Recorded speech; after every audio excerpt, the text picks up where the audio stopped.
السلام علیکم ورحمۃ اللہ وبرکاتہ۔ دوستوں، کل ہم نے بنی اسرائیل کے بارے میں چند باتوں کا ذکر کیا تھا۔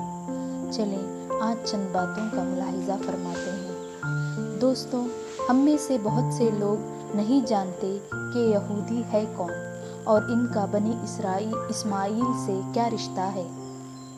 حضرت ابراہیم علیہ السلام کی 2 بیویاں تھیں، پہلی بیوی سارہ اور دوسری ہاجرہ۔ ہاجرہ جو کہ فرعون کی بیٹی تھی، اللہ نے حضرت اسماعیل علیہ السلام کے شکل میں بیٹا عطا کیا، حالانکہ اللہ کی حکم اور مرضی تھی۔ کچھ وجوہات کی وجہ سے ابراہیم علیہ السلام کو بیوی ہاجرہ علیہ السلام کے ساتھ بیٹے اسماعیل علیہ السلام کو یروشلم سے میلوں دور وادی مکہ میں صفا مروہ کے مقام پر چھوڑ آئے، اور آج اسی جگہ ہم مسلمان حج کا ایک خاص رکن ادا کرتے ہیں۔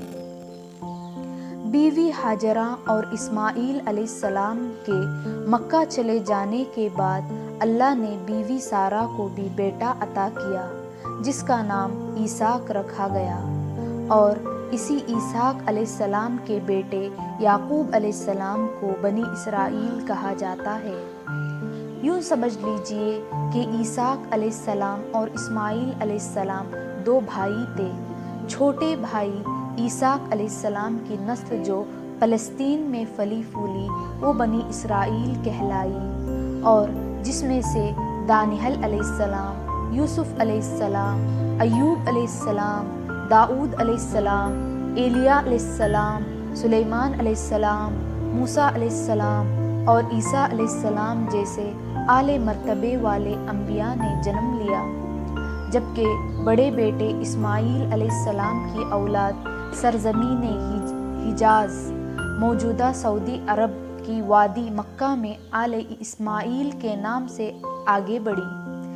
اس طرح رشتے کے لحاظ سے بنی اسرائیل اور بنی اسماعیل کزنز یعنی سگے چاچا زاد بھائی ہیں، اور اسی بنی اسماعیل کے ایک قبیلے قریش کی شاخ بنی ہاشم میں خاتم النبی حضرت محمد صلی اللہ علیہ وسلم کا جنم ہوا۔ پیارے دوستوں، یہ ساری کہانی بیان کرنے کا مقصد یہ تھا کہ آپ کو بنی اسماعیل اور بنی اسرائیل کے بارے میں تفصیل سے آگاہ کیا جائے، اور آپ جان چکے ہیں کہ حضرت ابراہیم علیہ السلام کے 2 بیٹوں سے یہ سلسلہ چلا۔ اب آپ کو موجودہ دور کے یہودیوں کے بارے میں بتاتے ہیں، جو خود کو بنی اسرائیل کہلاتے ہیں۔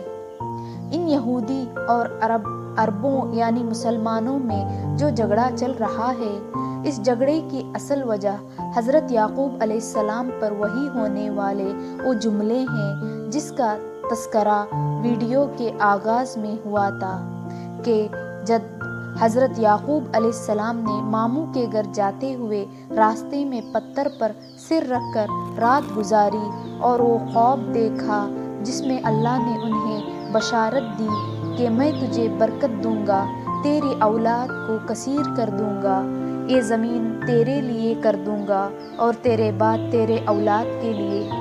دوستوں، اسی خدائی وعدے کو لے کر یہودی یا بنی اسرائیل یہ دعویٰ لیے گھوم رہے ہیں کہ اللہ نے تو ہمارے دادا یعقوب علیہ السلام سے برکت کا عہد کیا تھا، لہٰذا بنی اسرائیل سے باہر بنی اسماعیل میں کیسے کوئی نبی آ سکتا ہے، اور یہ زمین یعنی فلسطین اس وقت سے ہمارے نام ہبہ کر دی گئی تھی، لہٰذا ہم بنی اسماعیل کے نبی کو نہ مانتے ہیں اور نہ ہی ارض فلسطین کو چھوڑنے کے لیے تیار ہیں، کیونکہ یہ ہمارے دادا یعقوب علیہ السلام کو اللہ نے خود عطا کی ہے۔ دوستوں، آپ کے آگاہی کے لیے یہاں بتاتے چلے کہ بنی اسرائیل یعنی یہودی اسماعیل علیہ السلام کی والدہ بیوی ہاجرہ کو لونڈی کا درجہ دیتے ہیں۔ اسرائیلی لٹریچر کے مطابق فرعون مصر نے ان کے پردادا حضرت ابراہیم علیہ السلام کو لونڈی عطا کی تھی، اور لونڈی کبھی مالکن یعنی سارہ علیہ السلام یعنی جو اسحاق علیہ السلام کی والدہ ہے ان کی ہم مرتبہ نہیں ہو سکتی، ان کے اپنے کتابوں میں یہ بات لکھنے کا مقصد یہ تھا کہ اسماعیل علیہ السلام کو لونڈی کا بیٹا ظاہر کر کے اپنے دادا اسحاق علیہ السلام سے کمتر ثابت کیا جائے۔ نعوذ باللہ۔ دوستوں، روایت کے مطابق ہوا یہ تھا کہ حضرت ابراہیم علیہ السلام تبلیغ اسلام کی وجہ سے عراق کے بادشاہ نمرود کے ظلم و ستم کا نشانہ بنے اور تنگ ہو کر اپنا وطن وادی بابل چھوڑنے پر مجبور ہوئے تو اپنے اہلیہ بیوی سارہ علیہ السلام کو لے کر فلسطین کی طرف نکل پڑے۔ راستے میں مصر کا ملک آتا تھا، وہاں پر پہنچے تو بادشاہ مصر فرعون کو اس کے کارندوں نے خبر کر دی کہ ابراہیم نام کا ایک مسافر آیا ہے جس کے ساتھ اس کی انتہائی حسین و جمیل بیوی بھی ہے۔ فرعون کا معمول تھا کہ کسی باہر سے آنے والے شخص کی بیوی خوبصورت ہو تو وہ اسے اپنے پاس رکھ لیتا تھا، لہٰذا اس نے حکم دیا کہ اس عورت کو میرے سامنے پیش کیا جائے۔ جب حضرت ابراہیم علیہ السلام کے پاس فرعون کے کارندے اس غرض سے آئے کہ اپنی بیوی سارہ کو بادشاہ کے پاس بھیجو تو انہوں نے اللہ سے دعا کی کہ اے رب، جس طرح تو نے مجھے نمرود کی آگ سے بحفاظت نکالا، اسی طرح اس بادشاہ کی بری نیت سے میری پاک باز بیوی سارہ کو محفوظ رکھنا، کیونکہ آپ مسافر اور اکیلے تھے، لہٰذا بے بسی کے حالات میں بیوی کو فرعون کے دربار میں روانہ کر دیا۔ جب پیغمبر خدا کی بیوی فرعون کے سامنے گئی تو ان کے حسن و جمال کو دیکھ کر دیوانہ ہوا اور خراب نیت سے ان کی طرف بڑھنے لگا۔ یہ دیکھ کر بیوی سارہ علیہ السلام نے نماز پڑھنی شروع کر دی اور اللہ سے دعا کی کہ اے مالک، میں نے اپنے خاوند کے سوا کسی کو نہیں دیکھا، مجھے فرعون کے غلط ارادے سے محفوظ رکھنا۔ جب نماز سے فارغ ہوئی تو فرعون نے پھر آگے بڑھا، لیکن اسے اس بار عذاب الہی نے آن لیا، وہ بے ہوش ہو کر گر پڑا۔ مرخین لکھتے ہیں کہ اس کے منہ سے جھاگ نکلنے لگی، قریب تھا کہ وہ مر جاتا۔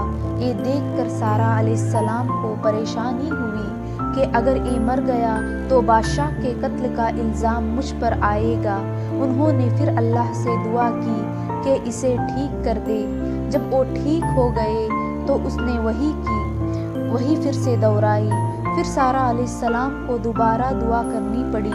پھر اس کو یقین ہوا کہ یہ عورت انسان نہیں بلکہ جنات میں سے ہے۔ اس نے اپنے کارندوں سے کہا، تم تو کسی جن کو میرے پاس لائے ہو، اسے واپس اس کے خاوند کے پاس لے جاؤ۔ وہ سارہ علیہ السلام کے شخصیت سے اس قدر متاثر ہوا کہ جاتے ہوئے اس نے اپنی بیٹی ہاجرہ علیہ السلام کو انہیں تحفے میں دیا، جسے سارہ علیہ السلام نے ابراہیم علیہ السلام کے خدمت میں پیش کیا اور انہوں نے اس سے نکاح کر لیا، کیونکہ تب تک ان کی کوئی اولاد نہ تھی۔ اس طرح بیوی ہاجرہ سے اسماعیل علیہ السلام پیدا ہوئے۔ یاد رہے کہ اس واقعے کے پیش نظر بنی اسرائیل نے فرعون کی بیٹی ہاجرہ سلام اللہ علیہ کو قصداً کنیز لکھا بحوالہ بائبل، تاکہ اس کی اولاد بنی اسماعیل کا مرتبہ کمتر کیا جا سکے۔ دوستوں، یاد رہے کہ مقام اور مرتبہ تو اللہ کی طرف سے ہے، عزت و ذلت دینے والا صرف اللہ ہی ہے۔ اللہ سبحانہ و تعالی ہر نبی کے لیے عطا فرمایا ہے اور سب نبیوں کا سردار اللہ نے حضرت محمد صلی اللہ علیہ وسلم کو قرار دیا ہے۔